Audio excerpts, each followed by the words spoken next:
আমার স্বামী টিটু ঘর জামাই থাকত আমাদের বাড়িতে, কিন্তু সে ছিল অকর্মা। কোনো কাজ করতে পারত না। কিন্তু তাকে আমি অনেক পছন্দ করতাম, তাই বিয়ে করে ফেলি। আমার মেজ ভাবির সন্তান হতো না, তাই আমার মেজ ভাই সবসময় মনমরা হয়ে থাকত আর ভাবিকে বলতো তোকে ছেড়ে দিয়ে আরও একটা বিয়ে করব। কিন্তু হঠাৎ একদিন রাতে লক্ষ্য করলাম আমার স্বামী টিটু মেজ ভাবির ঘর থেকে বের হচ্ছে। তার কিছুদিন পর ভাবি মহতে যাচ্ছে। আমি তা শুনে আমার মাথা ঘুরে গেল। তাহলে কি আমার স্বামী ভাবিকে? তাহলে মূল ঘটনাটা খুলে বলি। মাঝরাতে পানি খেতে উঠে নিজের স্বামীকে মেজ ভাবির ঘর থেকে বের হতে দেখে চমকে উঠল দিবারা। মেজ ভাইয়া 4 দিন হলো ঢাকায়। এখন ভাবি একা ঘরে। আমার স্বামী এত রাতে মেজ ভাবির ঘরে কি করতে গিয়েছিল, সেটা জানার জন্য আমার মাথায় ঘুরপাক খাচ্ছে। এই ঘরের দিকে স্বামীকে আসতে দেখেই দরজা বিজিয়ে দিয়ে বিছানায় উঠে ঘুমানোর অভিনয় করল দিবারা। তার স্বামী দরজা ঠেলে সন্তর্পণে হেঁটে এসে বিছানায় তার পাশে শুয়ে পড়ল। দিবারা এই বাড়ির মেয়ে, তার স্বামী ঘরজামাই। দিবারা জানে কোনো রকম অপরাধ করলে তাকে সহ তার স্বামীকে এই বাড়ি থেকে বের করে দিবে ভাইয়েরা। তাই এই ব্যাপারে আর কোনো কথা বলে না দিবারা। পরের দিন সারাদিন মুখ কালো করে রাখলেও তার স্বামী টিটুকে এই বিষয়ে কিছুই জিজ্ঞেস করে না সে। তারপরের রাতে দিবারা আর কিছুতেই ঘুমাতে পারে না। তার বিশ্বাস তার মেজ ভাই যতদিন শহরে আছে প্রতি রাতেই বোধহয় তার স্বামী মেজ ভাবির ঘরে গেছে। কিন্তু ঘরে গিয়ে কি করলো এটা তো আমি দেখি নাই। শুধু দেখতাম মেজ ভাবির ঘরে যেত। কেন যেত দিবারার মনে সন্দেহর সৃষ্টি হল।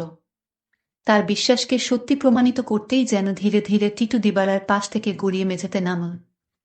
এরপর পা টিপে টিপে ঘরের দরজা খুলে বাইরে চলে গেল। রাত এখন কয়টা হবে? 1টা, 2টা।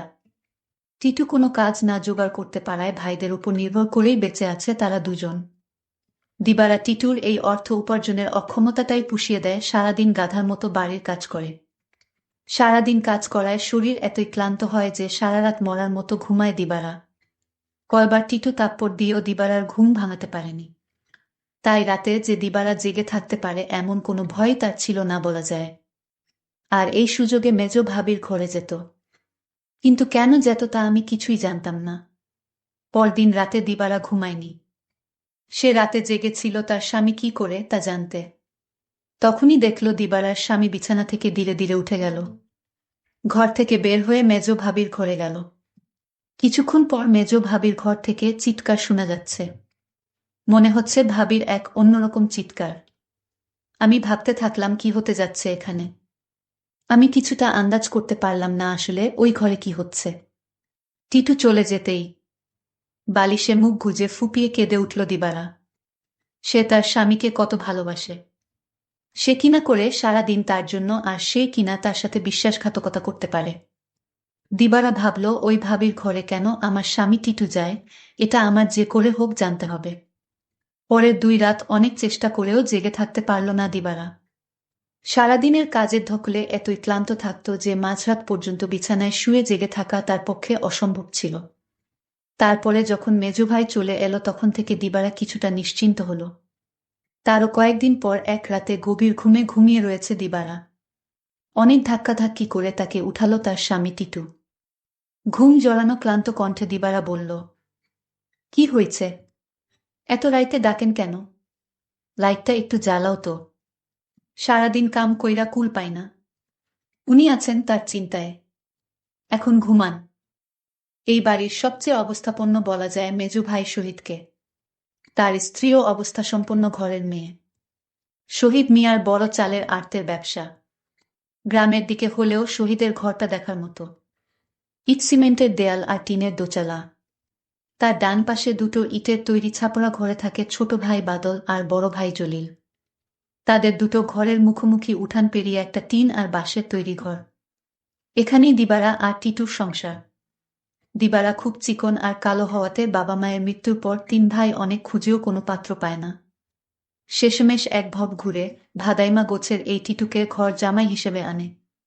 ভেবেছিল টুকটাক কিছু কাজে তাকে লাগাবে। কিন্তু সে পুরোই অকর্মা। সেই দিনের প্রায় 1 মাস পর বাড়িতে বিরাট উৎসবের মতো আয়োজন হলো। দিবারার ছোট ভাইয়ের 2টা আর বড় ভাইয়ের 3টা সন্তান হলেও মেজ ভাই বিয়ের 4 বছর পরেও সন্তানের মুখ দেখতে পারেননি। মেজ ভাই আরেকটা বিয়ে করবেন কিনা এটা নিয়ে চিন্তা ভাবনা করছিলেন। যে স্ত্রী তাকে সন্তানের মুখ দেখাতে পারবে, মেজ বউকে তাহলে এই বাড়ি ছেড়ে চলে যেতে হতো। ঠিক এই সময়েই আনন্দ সংবাদটা পেল সবাই। মেজ বৌমা হতে চলেছে। মেজ ভাইয়া আর ভাবির আনন্দ দেখে কে। এই উপলক্ষেই এই উৎসব আয়োজন। দিবারা যখন আনন্দের সাথে টিটুকে এই খবরটা দিল তখন সে সামান্য একটু মুচকি হেসে বলল, ভালোই তো।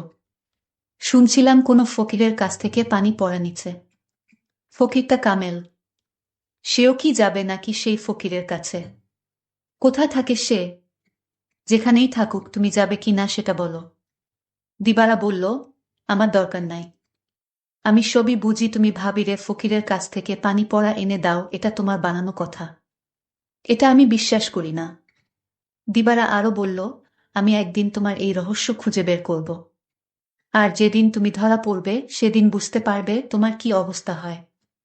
টিটু তখন বলেছিল, তুমি আমারে বিশ্বাস করো না। দিবারা বলল, করি, কিন্তু তুমি তোমার প্রতি আমার বিশ্বাস দিন দিন উঠে যাচ্ছে। যতদিন পর্যন্ত আমি জানতে না পারবো তুমি মেজ ভাবির ঘরে কেন যাও, ততদিন পর্যন্ত তোমার প্রতি আমার আর বিশ্বাস হবে আর হবে না। দিবারা এই কথা বলে ঘুমাতে গেল। তার স্বামী টিটু তার সাথে শোয়া ছিল, কিন্তু হঠাৎ করেই দেখল তার স্বামী বিছানায় নাই। তখন দিবারা চিন্তা পড়ে গেল, আজও চলে গেল। ভাবির রুম থেকে এক প্রকার চিৎকার আসতে শুরু করল। আমি কিছুই বুঝতে পারলাম না এটা কিসের চিৎকার। মনে হচ্ছে মেয়েলি কণ্ঠ। প্রায় 1 ঘন্টা পর দিবারা দেখতে ফেল মেজ ভাবির রুম থেকে বের হতে। দিবারার মনে দিন দিন সন্দেহ বাড়তে লাগল। তারপর দিবারা ভাবল, একদিন আমি জানালা দিয়ে দেখব তারা কি করে। দিবারার স্বামী দিন দিন দিবারার প্রতি কমে যাচ্ছে। কিন্তু আজ 2 দিন যাবৎ দিবারার স্বামী মেজ ভাবির রুমে যাচ্ছে না, সেটা লক্ষ্য করল দিবারা। দিবারা তার স্বামী টিটুকে জিজ্ঞেস করল, কই, আজকাল তো তোমায় আর দেখি না ভাবির রুমে যেতে। তার স্বামী টিটু তাকে একটা থাপ্পড় মেয়ে বলল, তোমার বাবার বাড়ি থাকি বলে তুমি কি আমায় যা বলবে তাই মনে করবে? সবকিছুর ভিতর শুধু কি তোমার অধিকার আছে, আমার নেই? এর মধ্যে হঠাৎ খবর আসলো মেজ ভাবি মা হতে চলেছে। দিবারা সেটা শুনে থমকে গেল, কারণ মেজ ভাবির স্বামী মানে আমার মেজ ভাইয়ার তো সমস্যা ছিল। তাহলে কিভাবে সে মা হতে চলল? আমার মাথায় কোনো কাজ করছে না। আমার মনে সন্দেহ হতে লাগল। দিবারা তার স্বামীকে বলল, আপনি এখন আর দেখি দিবারার রুমে যান না কেন? কখন কি করব সেটা আমার ব্যাপার। যাই হোক, আমি এবার অপেক্ষায় আছি কখন আবার আমার স্বামী তার রুমে যায় সেই প্রতীক্ষায়। এর কিছুদিন পর তার স্বামী টিটু ভাবির রুমে গেল। তারপর আমি জানালা দিয়ে যা দেখলাম তা দেখে আমার চোখ ছানা বড়া হয়ে গেল। দিবারা এই দৃশ্য দেখে সে বিছানায় শুয়ে কান্না করতে লাগল। ঠিক তখনই আমার স্বামী টিটু আমার রুমে এসে পড়ল আর আমায় বলতে লাগল, আরে শাহানা, লাইট জ্বালাও না, দেখ কি দেই। বিরক্ত হয়েই বিছানা থেকে নেমে লাইট জ্বালালো দিবারা। তারপর চকিতে এসে বসল। টিটু তার সবগুলো দাঁত বের করে হেসে পাঞ্জাবির পকেট থেকে এক জোড়া চুড়ি বের করল। আরেকটু কাছে আসো, পরায়া দেই। চুড়িগুলো দেখেই চিনল দিবারা এগুলো স্বর্ণের। আর এর মালিক যে মেজ ভাবি ছাড়া কেউ না, তাও সে ভালো করে জানে। সে ভয়ে ভয়ে ফিসফিস করে বলল, এগুলা তো মেজ ভাবির। তুমি পাইলা কই? আরে ভয় পাইও না, চুরি করি নাই। মেজ ভাবি আমারে দিচ্ছে। বলো কি? সে কেন দেবে? তোমারে একটা কথা কই। কই কই কইরাও এতদিন কইতে পারি নাই শর্মে। ভাবছিলাম তুমি আমারে ভুল বুঝবা, কিন্তু তোমারে আমি কি কিছু গোপন করি বলো। ভুল বুঝো না বউ। মেজ ভাই এইবার ঢাকায় যাওয়ার পর কয়রাত আমি মেজ ভাবির ঘরে গেছিলাম। টিটু আবার বলল, মেজ ভাই ঢাকা যাওয়ার পরে মেজ ভাবির কয় রাত খুব জ্বর হয়েছিল, কিন্তু তার যত্ন করার মতো কেউ ছিল না। তাই ভাবি কইল, দেখ টিটু, তোরে আমি ভাইয়ের মতোই দেখি। আমার সারাদিন ভালো লাগে, খালি একটু দুর্বলতা থাকে, কিন্তু রাত হইলেই জ্বর বাড়ে। তুই কি রাইতে আইসা আমার মাথায় একটু পানি ঢালতে পারবি? দিবারা অবাক হয়ে বলল, আমারে কইতে পারত। ছোট ভাবি, বড় ভাবি আছে, তোমারে কইল কেন? আমারে সারা দিনে জ্বরের কথা একবারও কইল না। টিটু মুখটাকে মলিন করে বলল, দেখলা, সব আমার কপালের দোষ। আমি জানতাম তুমি আমারে সন্দেহ করবা। আমি কি আর সে বিশ্বাস পাওয়ার যোগ্য? দিবারা এবার কাঁদো কাঁদো হয়ে বলল, না গো, আমি ওইটা বলি নাই। আমি তোমারে বিশ্বাস করুম না তো কারে করুম কও? তুমি ছাড়া আমার আর কেরা আছে? তুমি আমারে ঠকাইবা ফিরিসতা আইসা কইলেও বিশ্বাস করুম না। এই না হইলে আমার বউ। শুনো, ভাবিরে কইলাম দিবারারে পাঠায়া দিবনে। ভাবি কইল, আহা, বেচারি সংসারটার লাইগা কাজ কইরা সারাদিন মরতাছে, তারে আবার রাইতে ত্যাক্ত করা কেন? দিবারা জানে যে আমি তোমারে ভাই মানি। তুমিই আইসো, দিবারা কিছুই মনে করবে না জানলেও। ওর মন এত নষ্ট না। তবুও আমি তোমারে কিছু কই নাই ডরে। তাছাড়া বুঝি তো পরের বাড়িতে থাকি, বেশি তর্ক মানায় না। এই জন্যই আমি তোমার ভাবির রুমে গেলাম চুপি চুপি। কারণ রাতে তোমার ভাবির মাথায় পানি না দিলে কি তখন জ্বর ছাড়ত? আমি যদি ভাবির পাশে না থাকতাম আর মাথায় পানি না দিতাম তাহলে জ্বরে মইরা যাইত। এতদিনে ভাবিকে কবরস্থানে রেখে আসতে হতো। দিবারা তখন বলল, সবই বুঝলাম, কিন্তু একটা বিষয় আমার মাথায় ঢুকছে না। টিটু বলল, কি কথা তোমার মাথায় ঢুকছে না আমারে বলো। দিবারা তখন বলল, আমার মেজু ভাইয়ের সমস্যা ছিল, কিন্তু সে কিভাবে মা হতে চলেছে। আর ভাবির ঘর থেকে কিসের আওয়াজ আসত। টিটু তখন বলল, তুমি দেখি আবার আমাকে সন্দেহ করতেছ। এই সন্দেহটা তোমাকে দূর করে দেই। তোমার মেজো ভাবি একদিন আমায় বলল, আমার সংসারটা মনে হয় টিকবে না। আমি বলেছিলাম, কেন টিকবে না? কারণ আমার কোনো সন্তান নেই, তাই স্বামী আরেকটা বিয়ে করতে পারে বলে আমায় বলল। আর তখনই আমি বলেছিলাম, তোমার ভাবিকে শোনো, তুমি কিছু চিন্তা করো না, আমি সব ব্যবস্থা করতাছি। আমি তখন এক ফকির বাবার কাছে গেলাম। ভাবির সমস্যাগুলো খুলে বললাম। ফকির বাবা বলল, আমি তোমায় এক গ্লাস পানি পড়া দিব। সেটা 2-3 ফুটা করে সপ্তাহখানে খেতে হবে। তাও নিজ হাতে খেলে হবে না, তার স্বামী তাকে কাওয়াই দিতে হবে। তখন তো বড় ভাই বাড়িতে ছিল না। আমি কোনো উপায় না পেয়ে এক গ্লাস পানি পড়া নিয়ে আসলাম। আর এই ফকির বাবার পানি পড়া খেয়ে আল্লাহর রহমতে সে সন্তান লাভ করেছে, বুঝলে এবার দিবারা।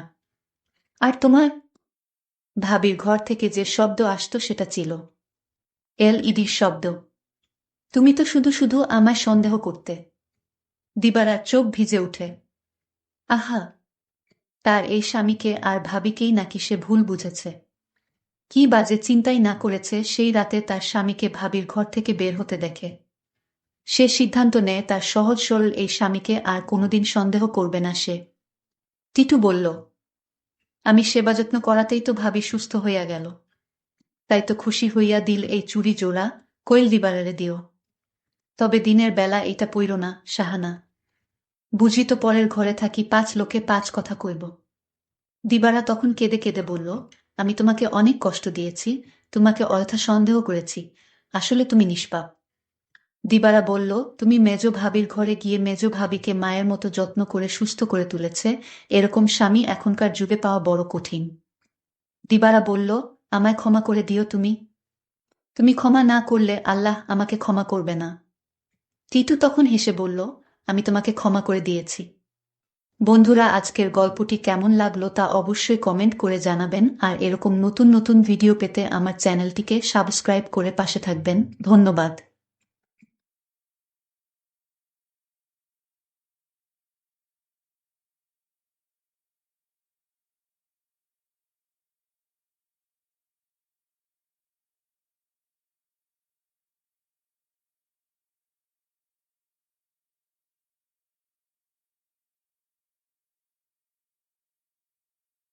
আমাকে যে মানুষটি বিয়ে করলো তার আগের স্ত্রীর একটা ছেলের সন্তান আছে। তার স্ত্রী মারা গেছে। এখন তার ছেলেটিকে দেখাশোনা করার জন্য আমাকে বিয়ে করেছে। ছেলেটার নাম সাজু, বয়স 11-12 বছর হবে। আমিও জেনেই বিয়ে করেছিলাম। আমার স্বামী আমায় বিয়ে করেছিল তার কারণ তার ছেলে সাজুকে দেখাশোনা করার জন্য। কিন্তু সাজু ছেলেটি আমার দিকে খারাপ দৃষ্টিতে চেয়ে থাকত। আমি বুঝতে পারতাম সে আমার কাছে কি চায়। একদিন স্বামী একটা কাজে শহরে চলে গেলেন, আর এর মধ্যে বাড়িতে কেউ ছিল না। রাতে সাজু বলল, মা, আমি আমার রুমে একা ঘুমাতে পারবো না। অথচ তার বাবা বাড়িতে থাকতে সে তার নিজের রুমে ঘুমাত। আমার রুমে ঘুমানোর জন্য আমায় প্রতি রাতে বলতো আমার আসল মা বেঁচে থাকলে আমাকে না করতে পারতো না। তুমি মুখে মুখে না করে দিলে এসব বলে কান্না করতে লাগলো। আমি বলেছিলাম এখন তুমি বড় হয়েছ, তোমার আলাদা রুমেই ঘুমাতে যাওয়া উচিত। সাজু মাঝে মাঝে আবদার করতো আমি যেন তাকে গোসল করিয়ে দেয়। একদিন তার কান্না দেখে এবং কেন আমার রুমে ঘুমাতে চায় এই বিষয়টা জানার জন্য আমি বললাম ঠিক আছে তুমি আজ আমার রুমে থাকবে। রাত যখন 2টা বাজে তখন সাজু আমার সাথে যা করেছিল তা শুনলে তোমাদের চোখ কপালে উঠে যাবে। তাহলে আসল ঘটনাটা বলি। আজ আমার বিয়ে হয়েছে। বাকি সব নতুন বধূর মতো আমিও আমার বাসরাতে বসে আছি। কিন্তু আজ আমার মনে নেই কোনো সংকোচ, নেই কোনো স্বপ্ন, আর নেই নতুন সংসার সাজানোর ইচ্ছা। কারণ আজ প্রথমবার নয় যে আমি এভাবে নতুন বধূ সেজে বসে আছি।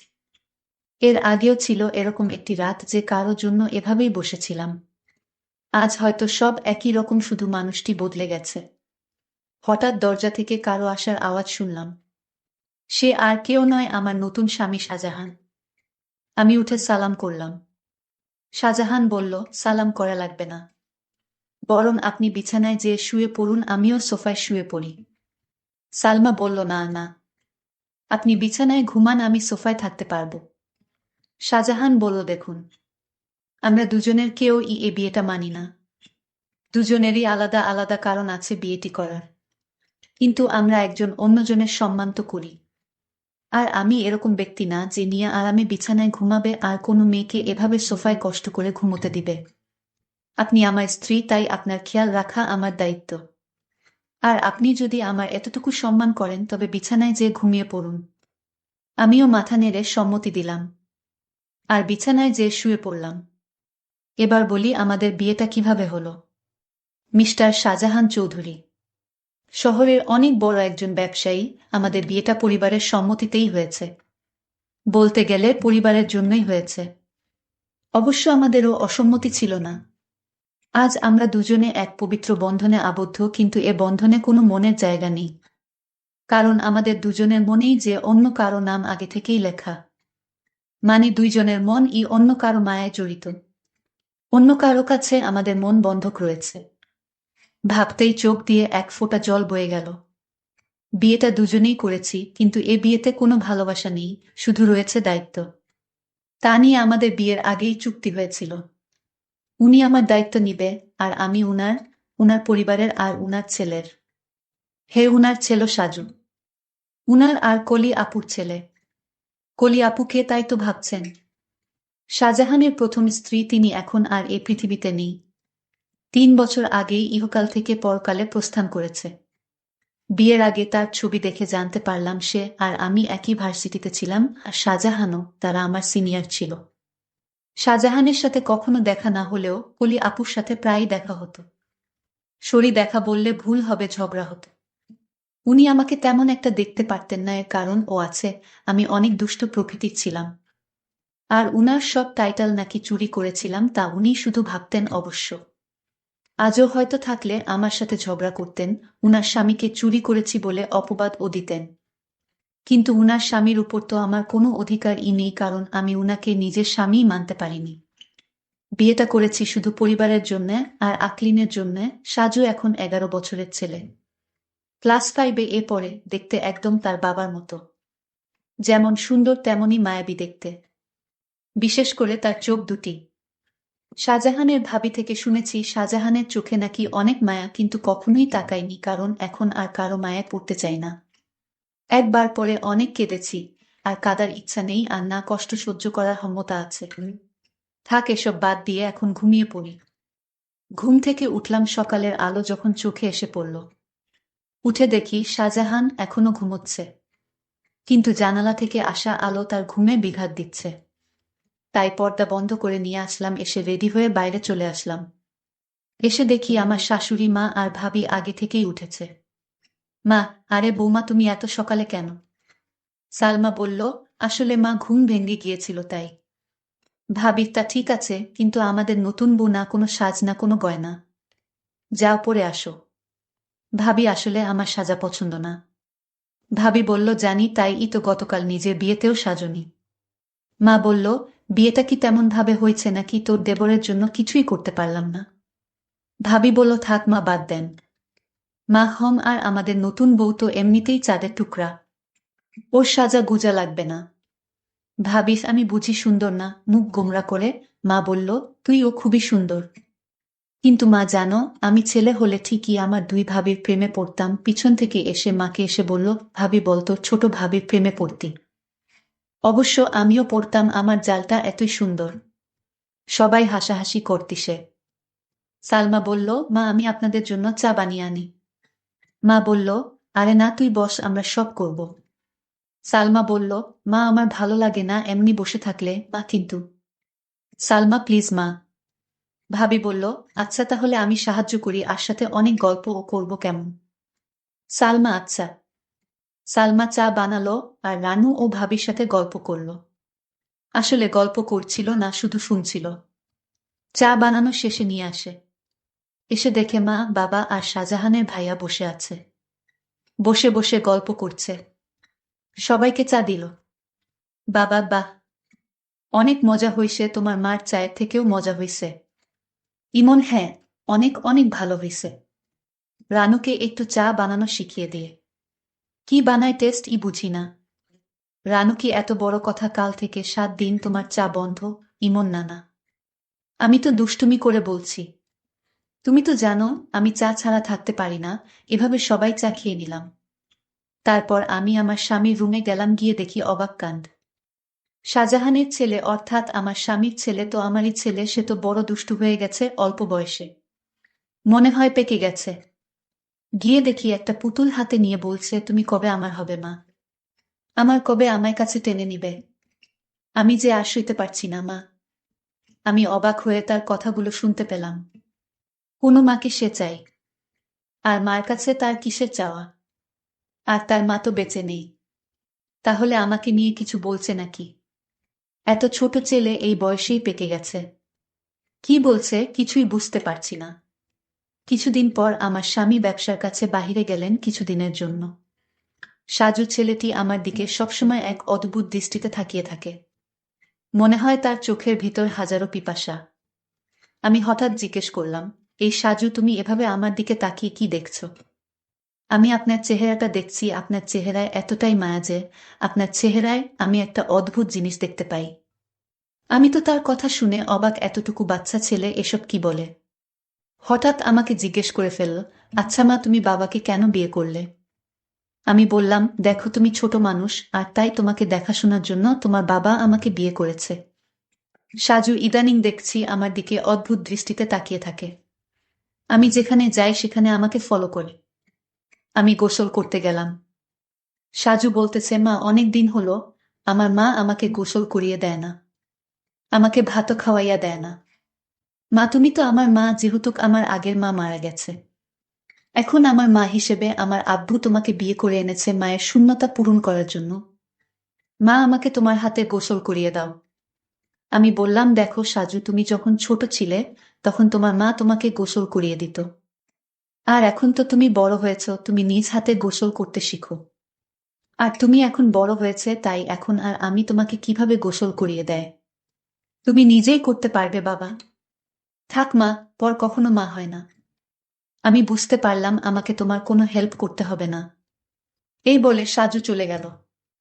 আমি চিন্তা করলাম, আমার কি কোথাও ভুল হয়েছে? আমি তো এখন তার মা, আর তাই মা হিসেবে আমার কর্তব্য পালন করা উচিত ছিল। কিন্তু সাজু তো তার বাবা বাড়িতে থাকাকালীন আমার হাতে গোসল করতে চাইতো না। আজ বাড়িতে তার বাবা নেই। আসলে কারণটা কি? বিষয়টা আমি কিছুই বুঝতে পারছি না। এসব ভাবতে ভাবতে রাতের রান্না শেষ করে আমার রুমে গিয়ে সাজুকে ডাক দিলাম। গিয়ে দেখি আমার একটা ছবি হাতে নিয়ে ছবিটির সাথে কি যেন বলছে। আর ছবিটির সাথে এক অদ্ভুত আচরণ করছে। আর বলছে, আমার মনের আশাটুকু কবে পূরণ হবে মা? সাজু চোখের পানি ছেড়ে কান্না করছে আর বলছে। আমি ডাক দিলাম, সাজু, তুমি কান্না করতেছো কেন? তোমার কি হয়েছে? কিছু হয়নি মা, আমি আসছি, তুমি যাও। আমি এক গভীর চিন্তায় পড়ে গেলাম। সাজু আমার কাছে কি চায়? তার দৃষ্টিভঙ্গি আমার কাছে স্বাভাবিক মনে হচ্ছে না। সাজু খেতে বসলো, আর তার মাকে বলতে লাগলো, মা, আজ রাত আমি তোমার রুমে ঘুমাবো। আমার ওই রুমে একা একা ঘুমাতে ভয় লাগে। আমি বললাম, সাজু, তুমি এখন বড় হয়েছ, তোমার ভয় পাবার কথা না। তুমি তোমার রুমে ঘুমাও, কিছু হবে না। সাজু আমার কথার জবাবে বলল, আরে মা, আমার আসল মা যদি বেঁচে থাকতো তাহলে এভাবে মুখে মুখে না করতে পারতো না। আমার সব ইচ্ছা আমার মা পূরণ করত।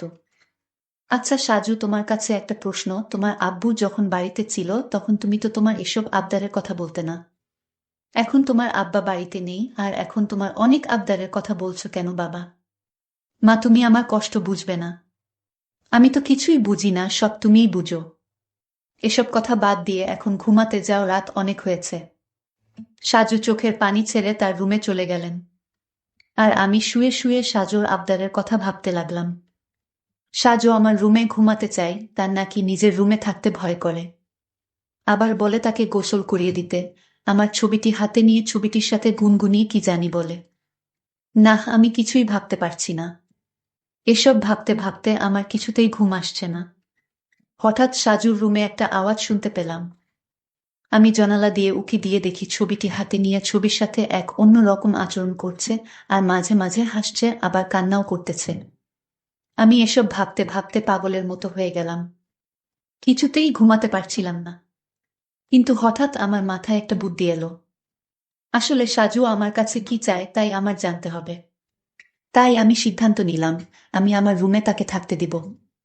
আর আমি ঘুমাবো না, ঘুমের ভান করে থাকব। তাহলেই বুঝতে পারবো আসলে সাজু আমার কাছে কি চায়, তা স্পষ্ট হয়ে যাবে। তারপর দিন আমি সাজুকে বললাম, সাজু, আজ তোমাকে আমার নিজের হাতে খাবার খাইয়ে দিব। তুমি খাবে না? না মা, আমি তোমার হাতের খাবার খাবো না, কারণ তুমি আমার আবদার পূরণ করো না। ঠিক আছে বাবা, তোমার সব কথা রাখবো, তুমি এবার আমার হাতে রান্না করা খাবার খেয়ে নাও। সত্যি বলছো মা? হুম, সত্যি, তিন সত্যি। এবার সাজু খুশি হয়ে সে আমার হাতের খাবার খেলো। ঠিক আছে বাবা, তাহলে তোমার আজকে তোমার রুমে থাকতে হবে না। তুমি আমার রুমে ঘুমাবে, কারণ আমি এখন বুঝতে পারছি ওই বড় রুমে থাকতে তোমার ভয় লাগে, তাই না? হুম্মা, তাহলে তুমি আমার কষ্টটুকু বুঝতে পেরেছ না? তারপর সাজুর বাবার ফোন আসলো, সে ফোনে জানিয়ে দিল আমার আসতে আরো 2-4 দিন দেরি হবে। তুমি ছেলের প্রতি খেয়াল রেখো। আমি মনে মনে একটু খুশিই হইলাম, কারণ যদি আমার স্বামী এসে পড়তো তাহলে সাজু আমার কাছে কি চায় তা হাতে নাতে ধরতে পারতাম না। ভালোই হলো। তারপর রাতের খাবার খেয়ে সাজুকে ডাক দিলাম, সাজু, তুমি আমার রুমে আসো। আজ তুমি আমার রুমে ঘুমাবে। শুধু আজ নয়, যতদিন তোমার বাবা আসবে না। ঠিক ততদিন পর্যন্ত, বুঝলে? লক্ষ্য করলাম সাজু অনেক খুশি হয়েছে। তারপর রাতে ডিনার করে আমি ঘুমের ভান করে শুয়ে রইলাম। এইদিকে সাজুও শুয়ে পড়ল। রাত যখন 3টা বাজে তখন দেখি সাজু ধীরে ধীরে বিছানা থেকে উঠে পড়ল। তারপর হাত দিয়ে সিউর হলো আমি ঘুমাইছি কিনা। তারপর ধীরে ধীরে আমার কাপড়ের আঁচলটা বের করল, কারণ কাপড়ের আঁচলে আমার ঘরের আলমারির চাবি ছিল। আমি যেন টের না পাই, আর তাই সে ধীরে ধীরে চাবিটা আঁচল থেকে তার হাতে নিয়ে নিল। তারপর আলমারিতে থাকা তার মায়ের স্বর্ণ গহনা ছিল, আর আলমারিটা খুলে সকল স্বর্ণ অলংকার সে একটা শপিং ব্যাগে নিয়ে নিল। ব্যাগটি তার রুমে নিয়ে রেখে আসলো। তারপর আঁচলে চাবিটা বেঁধে রেখে দিল। তারপর ঘুমিয়ে পড়ল। আমি ঘুম থেকে জেগে উঠি, এটা কি করলো? এতটুকু একটা ছেলের সাহস দেখে আমি অবাক হচ্ছি, সে সব স্বর্ণ অলংকার চুরি করলো। আর এই বয়সে তার এত স্বর্ণ বা টাকার দরকার কেন? আমি তাকে কিছুই বলিনি। সকালে উঠে সাজু বলল, মা, তাড়াতাড়ি খাবার দাও, আজ একটু জলদি স্কুলে যেতে হবে। ঠিক আছে, আমি নাস্তা দিচ্ছি, নাও খেয়ে স্কুলে যাও। সে তাড়াহুড়া করে খাবার খেয়ে ব্যাগটি নিয়ে ঘর থেকে বের হতেই আমিও তার পিছু নিলাম। তারপর দেখলাম একটা স্বর্ণের দোকানে গিয়ে স্বর্ণগুলো বিক্রি করে দিল। তারপর এই টাকাগুলো নিয়ে কবরের চারপাশ বেড়া দেওয়ার জন্য কিছু সরঞ্জাম কিনল। আর সেই সরঞ্জাম নিয়ে গেল তার আসল মায়ের কবরের পাশে। আর মায়ের কবরের চারপাশে বেড়া দিয়ে কবরটাকে সুন্দর করে তুলল, যেন গুরু ছাগল যেতে না পারে। আমি সাজুর এই দৃশ্য দেখে অবাক হয়ে গেলাম। এতটুকুন একটা ছেলে মায়ের প্রতি কি ভালোবাসাই না দেখালো, কিন্তু চুরি করে কেন করল? পরে আমি সাজুকে বললাম, বাবা, আমি তোমার সব কার্যকলাপ দেখেছি, তুমি চুরি করলে কেন? মা, তুমি জানো এই গহন আমার মায়ের টাকা দিয়ে কিনা। আমার বাবা আমার মাকে অনেক কষ্ট দিয়েছে, আর তাই আমি আমার মায়ের সম্পদ বিক্রি করে মাকে দিয়ে আসলাম। ভালো করিনি মা। বাহ সাজু, তোমার মতো সন্তান যদি প্রতিটি ঘরে ঘরে থাকতো তাহলে পৃথিবীটা অনেক সুন্দর হয়ে যেত। মায়ের প্রতি এমন ভালোবাসা দেখে আমি মুগ্ধ হলাম। সকল দর্শকদের উদ্দেশ্য করে বলতে চাই, যাদের মা বেঁচে আছে তাদের খেয়াল রেখো, তাহলে দুনিয়া আখিরাতে শান্তি পাবে, সফল হবে। বন্ধুরা, আজকের গল্পটি কেমন লাগলো তা কমেন্ট করে জানাবে। আর তোমরা কোন ধরনের গল্প পছন্দ করো তাও কমেন্ট করে জানাবে। সকলে ভালো থাকবেন, দেখা হবে নতুন কোনো ভিডিওতে। ধন্যবাদ।